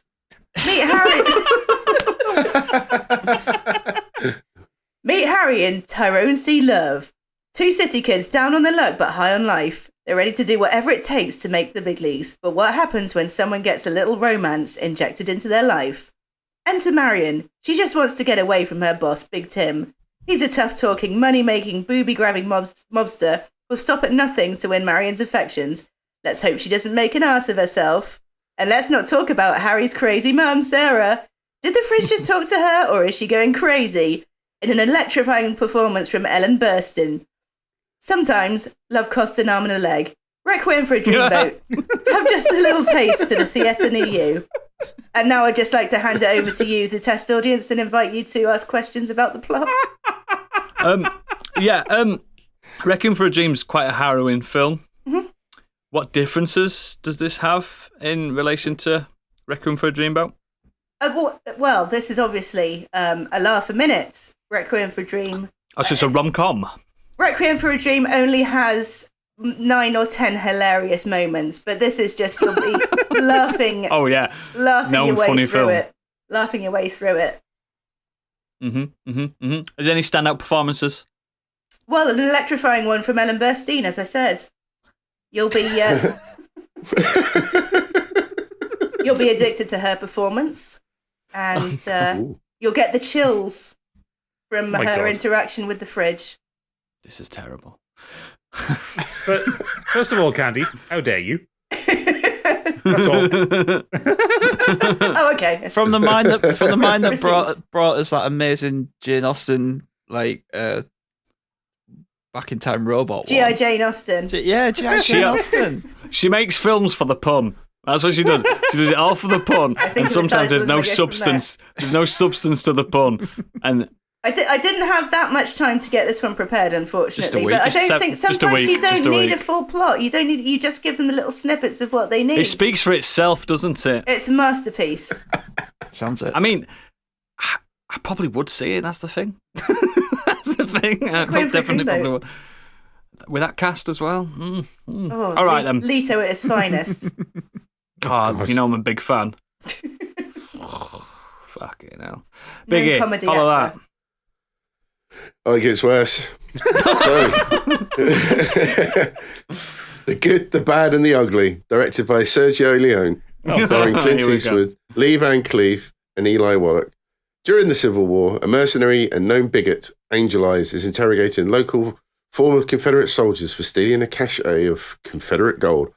He's looking for a former soldier called Carson who knows where it's hidden, kills his boss so that he can try and keep all the gold for himself. In a separate town, bandit Tuco is rescued from bounty hunters by a lone drifter known as Blondie. Blondie takes Tuco to the local sheriff and claims the bounty. Whilst in jail, Tuco learns from a dying man known as Carson that there is gold in one of the local towns hidden in a specific gravesite. As Tuco is about to be hung, Blondie suddenly shoots the noose from a distance and they ride off together and split the money. This is kind of in that Maverick, Jodie Foster, Mel Gibson kind of style. That's exactly what I had in my head when you were doing it. They repeat this in several towns. Swashbuckling romance. Cue funny montages and they're playing gambling cards, all that kind of stuff. Until they arrive at the same town as where Angel Eyes is staying and where the gravesite is too. Cue the same kind of scam as Angel Eyes is then sent after them by the local sheriff with a bounty, dead or alive. In the next town, after a night of drinking and gambling, the two end up back in their room, and we discover they're a couple. The next day, they hear rumours that someone is looking for them. They end up hiding in a local whorehouse by dressing up as two women that they tie up and gag. Little do they know that they've taken out the two showgirls that were about to perform instead. Cue the big show tune. They end up starting a bar fight and make their escape to the hills where the gravesite is. Angel Eyes catches up with them, and we now have a three-way cockfight with a Mexican standoff. Blondie notices that Angel Eyes is looking at him in a very sexual way and realises that actually he is actually gay. Angel is about to kill them both. Plot twist. When Tuco reveals the location of the gold, he will tell Angel where it is if he spares his life. Blondie then looks angry as he feels betrayed. Cue the staring, cue the sexy eye looking. Gun aims back and forth at each other, then all of a sudden a gun goes off. Angel is down. Tuco's gun never goes off, and he looks confused. We then see a flashback of him back in the room in a drunken sleep, revealing all his secrets whilst drunk, and we see Blondie unloading his gun. Tuco looks on in horror as Blondie then puts a noose around Tuco's head and balances him on a horse. As he rides away with the gold off in the distance, the horse eventually bolts. The noose was actually deliberately left loose, and Tuco is saved, bruised, but left to think about him betraying Blondie for the money instead of love. Oh, mate. The end. That's good. I like That's that. it. That's all I can come up with. No, I like that. I was like, oh, yeah. When's that coming out? Needs funding. Killzone. After Killzone, yeah. That's really good. I like that. I like that a lot. I'll go next. Spoiler alert, because I'm going to go through the full plot of a film by Christopher Nolan. So, get ready. But in my own romantic way. I'm not revealing the title yet. When Earth loses its desire for love and keeping the human race prospering in the future, a farmer and ex-NASA pilot, Joseph Cooper, is tasked to pilot a spacecraft along with a team of researchers to find a new planet that could spur mankind into a romantic revival of joy and keep the human race alive. This sounds like a fucking porn parody. Get ready. Get ready. The film opens with elderly people talking in like talking head style interviews, discussing how when they were young they did all kind of romantic stuff and being fingered in the cinema and stuff during courtship. Then how one day people woke up and the world became ugly and only being able to eat corn made people fat and not horny. Famous Nolan dialogue. Yeah, I used to get fingered in the cinema. Yeah, keep going. Cooper, played by Matthew McConaughey, as Biggie would call him. Or Mahogany, or whatever he called. Remember when he called him that? Mahogany. Yeah, Mahogany. was one of the last people on Earth to father children, Tom and Murph. Every night, Murph explains to Cooper that a ghost is in her room. Cooper also happens to be an ex-party planner and dating expert. Many years ago, and then tasked by NASA run by Dr. Size of a Tangerine, played by Michael Caine. That's his name in this, Dr. Size of a Tangerine. Cooper is tasked by NASA and the Doctor to go to space with Dr. Brand, played by Anne Hathaway, who upon first meeting gives him a cheeky, sexy smile and a wink and simply says, hello. And Cooper smiles back. They're tasked to find planets in a nearby solar system that looks beautiful enough to inspire sexual revolution like the 1960s or the 1990s. Other scientists join the mission, and they're also accompanied by an AI robot called Tars, played by Gilbert Gottfried, as it is deemed his voice to be an aphrodisiac. Got beautiful voice. So they travel past the daddy of planets Jupiter that gives the party a cheeky wink and provides them with some much needed morale, and they enter a deep dark brown hole to cross an Einstein-Rosen bridge to another galaxy. The first planet they visit, unfortunately, doesn't go to plan, and it is inhabited solely by incel cis white males named Blake, all played by Casey Affleck. So, like any sane scientist, they nuke the planet out of orbit. They then go to the second planet. It seems really romantic and perfect. They see a scientist shuttle where it's touched down from the previous mission, and they awaken a scientist who's been in hypersleep. It's only bloody Jason Bourne's Matt Damon. At first, it seems this could be a new world of love, but it turns out Matt Damon is a chronic masturbator, and like any sane scientist, they nuke the planet out of orbit. There's a theme. The last planet seems too distant, and Cooper decides it's too late and wishes to spend his final years with his children back on Earth, and states he will go back through the brown hole to go home. Dr. Brand goes to the last planet, codenamed Planet The Notebook, in which the whole world is a cabin by a lake, and there's a light romantic drizzle of rain. It's always pouring, and every window has a net curtain and a candle blowing effortlessly in the breeze across the whole planet. Back into the brown hole, Cooper ends up in a tesseract form of his daughter's bedroom and attempts to explain that romance can only be found from within. So repeatedly knocks books off a shelf with titles including Twilight and Twilight 2, The Wolfening, 50 Shades of Grey, Mills and Boon's books, and the ultimate book, Pride and Prejudice. This triggers something within Murph, and due to some mad time shit, humanity decides to create a space station with a new religion of erotic fan fiction and romance novels. This works, and Cooper wakes up in this station and meets his now elderly daughter. Murph, as an old lady with a huge family, whispers to her dad, I'll have what she's having. It triggers something in Cooper, who then hijacks a ship to fly back through the brown hole to the planet, the Notebook, that's what the planet's called. He lands, and Dr. Brand is stood there, waiting in the rain, crying and looking beautiful. Cooper runs up to Brand, embraces her and kisses her and whispers, you had me at hello. Directed by Christopher Nolan, the film smash cuts to its title, Incel Stella. That's it. Fucking hell, oodles. Yep. Romantic, isn't it? It's beautiful, that. And that is the full plot of Interstellar in a weirder form. I really did expect you to put like about 6 sex scenes in there as well. Yeah, well, yeah, but there's the masturbating Jason Bourne bits. That's the uncut version, the director's cut. Yeah. But yeah, Incel Stella in cinemas soon. Amazing. That's ridiculous. Follow that. I mean, I can't follow. I do have something ridiculous. Not to that level, but I have something ridiculous. It's romantic though, isn't it? Yeah. I feel like I might be the only one that's wrote an actual rom-com here. I did. There's funny bits in this. Well, so I took my inspiration less from kind of like a direct kind of like cheesy hallmarky rom-com. That's a rom-com. No. But I've gone down the path of that Shaun of the Dead trod with a kind of a zombie rom-com, like a horror rom-com. Yeah. Because I've gone for Silent Hill. Directed by Christoph Gans, written by Roger Avery, starring Radha Mitchell, Sean Bean, Laurie Holden, Deborah Unger, Kim Coates, Alice Creed, and Roberto Campanella. Campanella. Yeah. And, respectively, those characters are Rose Da Silva, Christopher Da Silva, Sybil Bennett, Dahlia Gillespie, Thomas Gucci, Christabella, and Pyramid Head.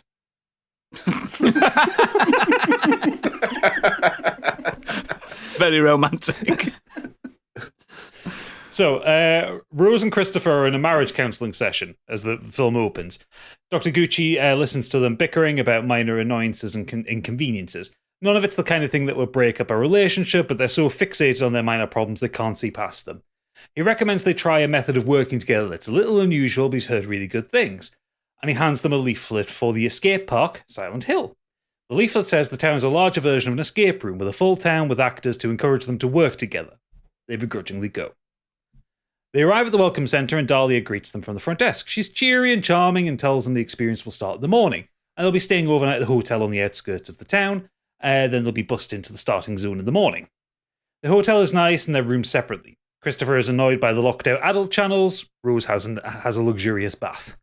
They both end up getting drunk separately and falling asleep. In the morning, they get into a small van driven by Dahlia. They're told to put on hoods so they can't memorize the way back out, as that would ruin the game for them. They ride for a while as we see fog rolling in. The van stops and they try to ask Dahlia a question, but get no answer. When they take their hoods off, she's gone. There are no instructions left in the van. They get out to a desolate, decrepit-looking town. They look worried for a moment before launching into another argument. The sound of an air raid siren is heard in the distance, which they take as a signal that the game has begun. They start to explore the town. Without having any guidance, they keep finding nothing and just bitching at each other until they happen across a woman dressed in a motorcycle cop uniform, who introduces herself as Sybil.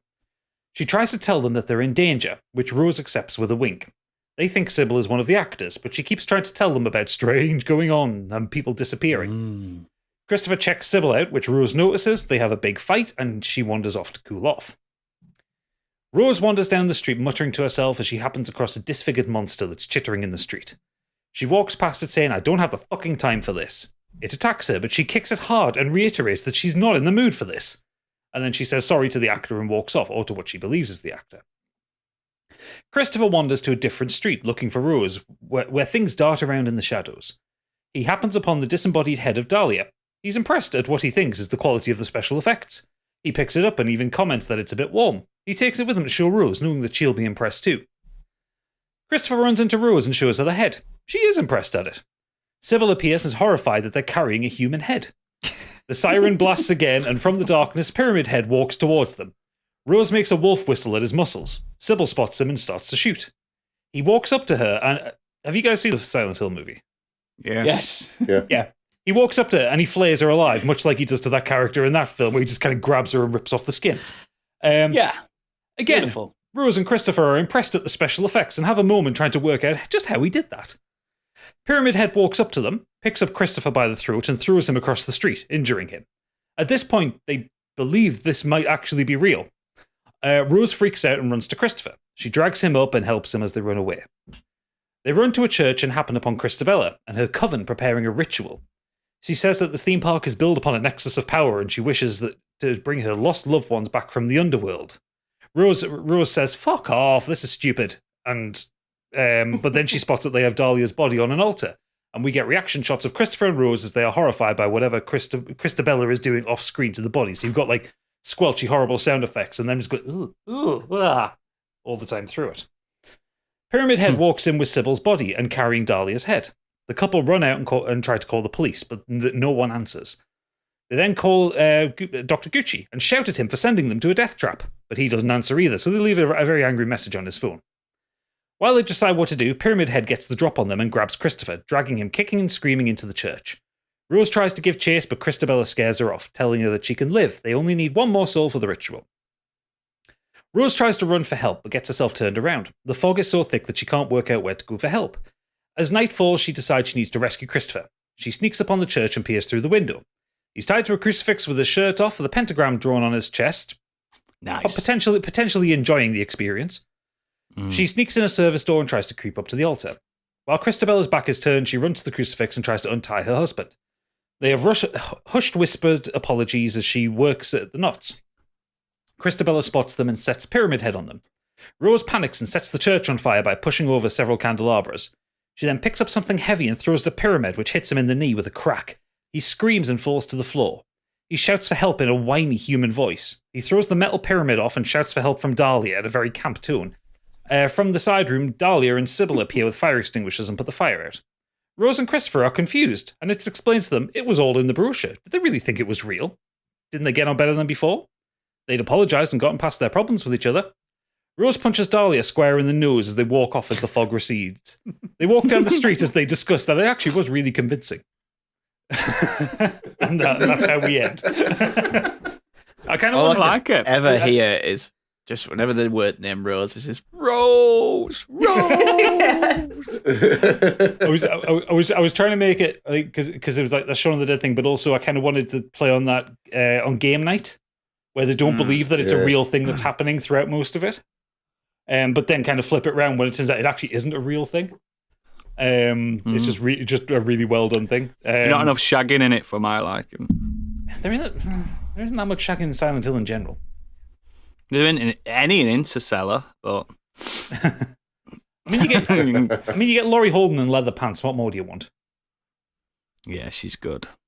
She's good. But yes, so the romantic horror comedy that is Silent Hill. I can see the DVD cover now with Pyramid Head like in the background. They're looking at each other like hands on the chins. Yeah. Pyramid Smiling. Head's like dressed in pink or with a nice like beige kind of jumper, knitwear. You should, instead of Pyramid Head, you should have made him a love heart head. That'd have worked.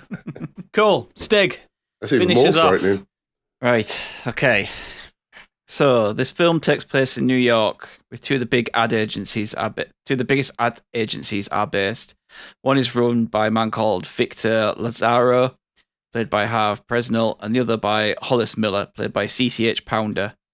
They're both focusing on trying to secure one of the biggest ad campaigns both companies have ever seen: the rights to Sasha Hasler, Gina Gershon's beauty range. It's the biggest beauty range in the world and worth millions to those who secure it. It's a cutthroat business advertising, and both sides need to bring in the best to secure the contract. So imagine a scene where Lazaro and Miller are kind of talking to their team. It's like smash cutting between them as they're both kind of sprouting off ideas. I say, we need to get to Hasler. We need to find out what makes her tick, what she's into, what's the best way we can exploit her for the ad campaign. And they both realise that they need the best freelance advertisers in the business to woo her. So after all this, the camera cuts to Lazaro, who says, "Get me Sean Archer." And then cuts to Miller, who says, "Get me Castor Troy." So my romantic comedy is Face Off, a 90s romantic comedy starring Nicolas Cage and John Travolta, who have to face off against each other in order to try and win the affection of Sasha Hasler in order to try and secure her ad campaign. Sasha. Oh, Sasha. Love that film. But the thing is that Sasha doesn't know this, so both Castor and Sean are going to use their connections and charm to try and place themselves in situations where they meet Hasler and try and get close to her. So obviously Castor and Sean, being the two best in the business, they know each other very well, and they bump into each other on the way to this gala where Sasha's at. After getting chatting, they soon realise that they're actually on the same kind of assignment. So we get a good old comedy chase across New York between the two, trying to get to the gala first. They're slowing each other down, they're causing each other to get messy and mucky. You know, remember, Face Off is directed by John Woo. So there's doves. We get a standoff moment between the two. There's lots of slow motion, but no, because it's New York, we have loads of pigeons in slow motion, not doves. Bang into it. But Sean is the one that makes it to the gala first, and Castor is left in the literal dirt. So when he gets to the gala, he's too dirty and they won't let him in. Eventually, though, Castor does make contact with Sasha after he sabotages Sean and gets him arrested. So he just happens to be in the place that Sean should have been in. So to meet up with Sasha.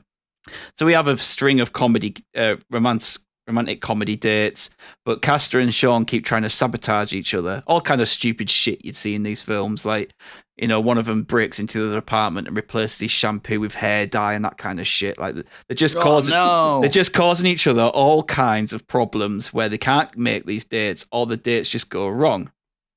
But as it's because it's the 90s, we're going to have Sean take Sasha to a New York Knicks game, and we're going to have loads of cameos from basketball stars. And we're also going to have them go to a big celebrity bash, and we'll have cameos from the likes of Pamela Anderson and William Shatner. But also, again, it's John Woo, so he's pulled in a few favours, and we've got Jean-Claude Van Damme in there, who he directed in Hard Target. And he's going to be surrounded by all kinds of beautiful women and playing like a complete egomaniac. just because it's a stretch for Van Damme. That playing against type. Yeah, it's just going to be but it's going to be one of those, classic 90s. Let's just get loads of cameos in there from random people. Yeah, they used to do it all fucking time. Yeah, but the turning point in this movie is that when we suddenly discover that Sasha's actually really down to earth, and she hates these kind of things. So what she does is her and Castor bail out of the party, leaving her assistant Wanda. This is another random character in Face Off, stressing because the star of the party is no longer there. So Wanda's going to be her assistant. She's going to be that typical neurotic type assistant that's the butt of a lot of jokes. Oh my God. Yeah, in these 90s kind of films.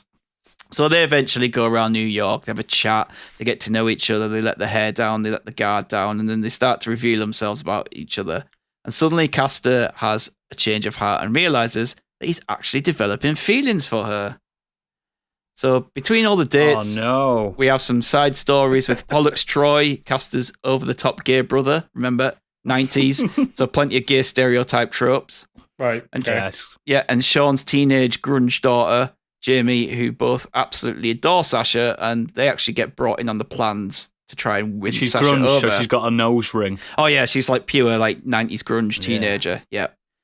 Eve Archer, she'll just be Sean's ex. I've literally just brought her into the film so I could get her in, and she's married to Tito. If you remember his boss who gets set on fire. I remember. and literally just brought that's all the reason they're in for, and it's just to get across the fact that she left him because he cares more about the job than he actually does his family, and that's why they split up. So yeah, eventually this scheme comes crashing down around Castor and Sean after they get into a fight at a film premiere. After he tells Sean that he's quit and he's going to tell Sasha the truth behind it all because he loves her.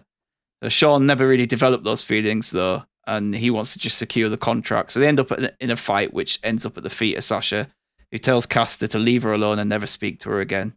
She eventually signs up with Lazzaro's ad agency against a better judgment.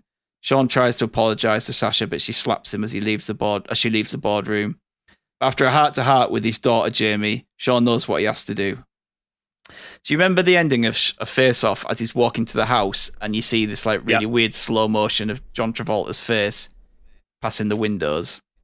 So we're gonna keep that in. So we're gonna have that exact moment. But this time works. Yeah, but this time he's going to Castor Troy's house. To tell him that he's quit Lazzaro's, he didn't take the money, and as one last favour, he knows where Sasha is, so he tells Castor where she is. And Castor races across the city trying to find her. When he finds her, he does a big speech in the rain about why he's sorry and he loves her, all the usual tropey gumph. And he runs up the steps, and she runs down the steps to each other, and they kiss in the rain as the camera pans up, and then doves from the wedding at the church next door are released across the screen in slow motion. End of film. Brilliant. I loved it. It's got one missing thing, though. A maximum security magnet prison. But, unlike some people, I made my own plot up. So did I. So did I. Mine were completely had some original material. I was talking about mine were completely original. I don't know what you're talking about. Completely original. None of that happens in Interstellar. But in Interstellar, that happens. I was just about to say, speaking of incels, but I'm not going to. Speaking of romantic, beautiful people, have we got a bulging sack? We have had a couple of bits of feedback. So first off, we got Xenos, and he suggested A Quiet Place. It's now about a librarian falling in love with a non-verbal autistic man and having to learn sign language to communicate more easily with him. If you insist on the monsters being real, they show up in a 10-second news report about what actually happens when the entire US military attacks a bunch of aliens, where the military reduces them to quivering sacks of jelly within 10 minutes because of their internal organs are vulnerable to bullets. Their carapaces sure as hell don't violate physics enough to stop kinetic energy being transferred through them and liquefying them from sheer force. I feel like Xenos has a problem with A Quiet Place. No, it's because I forced him. This was an interaction we were both having in the Discord. I was winding him up. I was in a winding up mood. Winding him up, and I forced it out of him. Then finishes off. Everyone glances at the TV, questions what the hell that was all about, and then they don't come up again. It counts. It counts. They were in it. And the other one we had was from Super Natty Cat. Now, remember, this woman has a diseased brain. Is it Adam Sandler? Weirdly enough, no. Oh. So, The Woman in Black. Uh-oh. It's 1906. Men are real men and women are mere soft creatures who stroke fluffy kittens, laugh at men's jokes, and breastfeed 13 children before being committed to life as the perfect housewife. I mean, I'm impressed at the breastfeeding. Still, how did you just say? Fucking hell. Get me one of those. Get me one of those. I'm impressed at the breastfeeding 13 children before being committed to life as the perfect housewife. So it's like the apprenticeship before marriage. That's why women have 6 breasts, though, isn't it? Because they have that many children. Yeah. We have litters. Yeah. Yeah, so. She then goes on to say, screen fades to black. A picture of Daniel Radcliffe wearing nothing but some white boxers with red love hearts on them, with a dead, decaying woman in a black dress is chasing him down the street. Then there's Arthur. Arthur can't catch a break. Down in luck and love, he just can't seem to find the right woman for him. But after a crazy taxi ride with his new best friend Jerome, things take a ghostly, unexpected turn. Every little thing she does is magic by Sting plays in the background as Dan Radcliffe is fighting off a dead corpse with a fire poker. Known only as the Woman in Black, the two hit things off, and Arthur's life would never be the same. Arthur stabs the Woman in Black in the heart with a rusty pole. She laughs and licks his chin as her mouldy lips fall off and they tumble to the ground. Which lips? The little thing she does is magic. Oh my God. This summer, get ready for the motion picture of the 1900s. I just feel like no one's... Has none of you ever seen a romantic comedy? Not really. I don't like them. I mean, I'm not massively fan of them, but Jesus. I mean, they're just the same films with an upbeat soundtrack. I've seen Hitch. Remember the Hitch? I wish I didn't. That's a romantic comedy. Yeah, but I'm not going to do Hitch, but like The Terminator.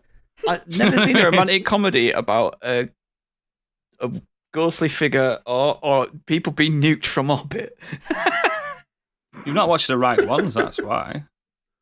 You've not watched Interstellar. Yeah, Interstellar's a fucking porn parody of that. It fucking is. Porn is love. Come on. Baby, don't hurt me. Yeah, no more. Excellent. Thank you very much, those who wrote in, and for all these excellent ideas that Hollywood are probably going to steal from us. As always, links to all our extracurricular activities are in the show notes and at modernescapism.co.uk, and please consider becoming a patron to help support our endeavour, and please, please, please give us a 5-star review, and don't forget to write in the Biggie's love letters this month. It's a once-in-a-lifetime experience for Biggie to read out your love letters and advice, agony aunt, agony uncle, whatever he wants to be.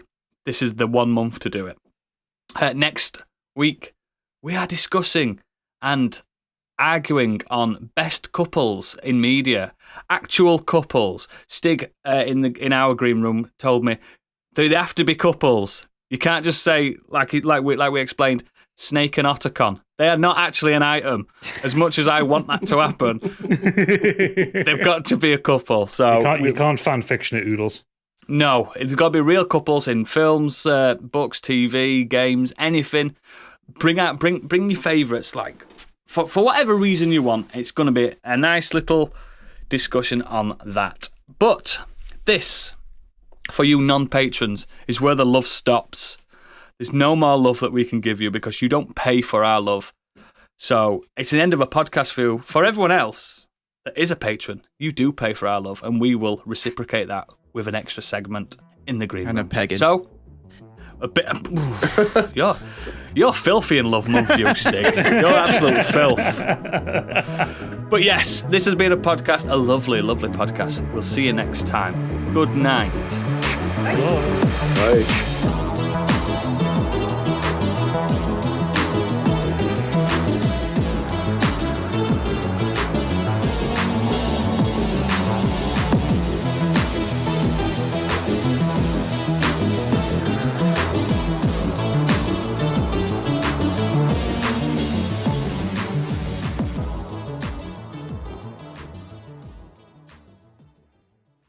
Nailed it.